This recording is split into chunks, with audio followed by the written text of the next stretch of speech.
प्रणाम मिथिला। हम एकटा कोबर गीत लऽ कऽ अयलहुँ हेँ। आशा करै छी जे सभ गोटाके नीक लागत। साँझ पाबनि आबयवला अछि।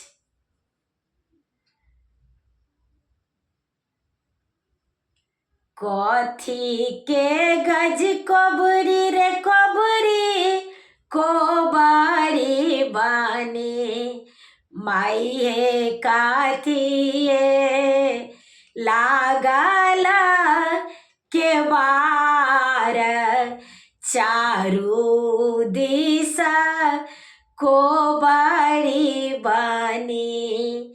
सोना के गज कोबरी रे कोबरी, कोबरी बनी माई हे कोबरी बनी।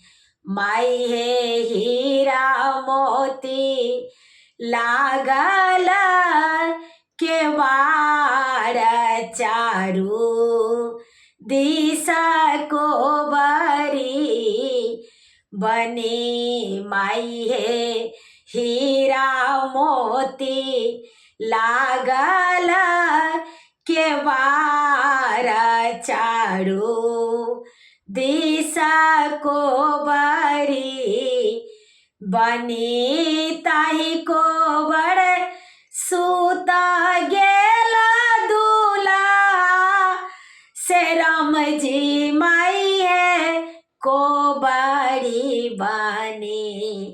माई हे पीठी लागी सिया सुकु मारी चारू दिशा कोबरी बनी। माई हे पीठी लागी सिया सुकु मारी चारू दिशा कोबरी बनी। उठबाए गेला खीने मातु कौशल्या माई हे कोबरी बनी। उठबाए गेला खीना मातु मंदोदरी माई हे कोबरी बनी। आहे उठू बाबू भये गेल परात चारू दिशा कोबरी बनी। आहे उठू बाबू भये गेल परात चारू दिशा कोबरी बनी।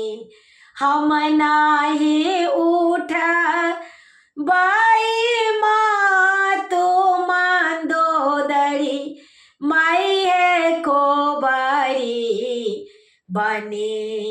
माई हे सिंदूर भरल धानी कोरा चारू दिशा कोबरी बनी। हम नाही उठबाई मातु मंदोदरी माई हे कोबरी बनी। माई हे काजर भरल धानी कोरा चारू दिशा कोबरी बनी। कथी के गज कोबरी रे कोबरी, कोबरी बनी माई हे कथिए लागल के बार चारू दिशा कोबरी बनी। सोना के गज कोबरी रे कोबरी, कोबरी बनी माई हे हीरा मोती लागल के बार चारू दिशा कोबरी बनी माई हे हीरा मोती लागल केवार चारू दिशा कोबरी बनी। प्रणाम मिथिला। गीत नीक लागत तऽ कनि शेयर कऽ दै जेबै। ई गीत सब पुरान गीत अछि तऽ कनि शेयर कऽ दै जेबै। गीत नीक लागत तऽ कनि हमर यूट्यूबमे जाकऽ कनि सब्सक्राइब कऽ दै जेबै। हमर यूट्यूबके लिंक अछि रंजू अजय मिश्रा अहमदाबाद कऽ कऽ। तऽ अहाँ सबसँ आग्रह अछि जे कनि सब्सक्राइब कऽ दै जेबै। प्रणाम मिथिला।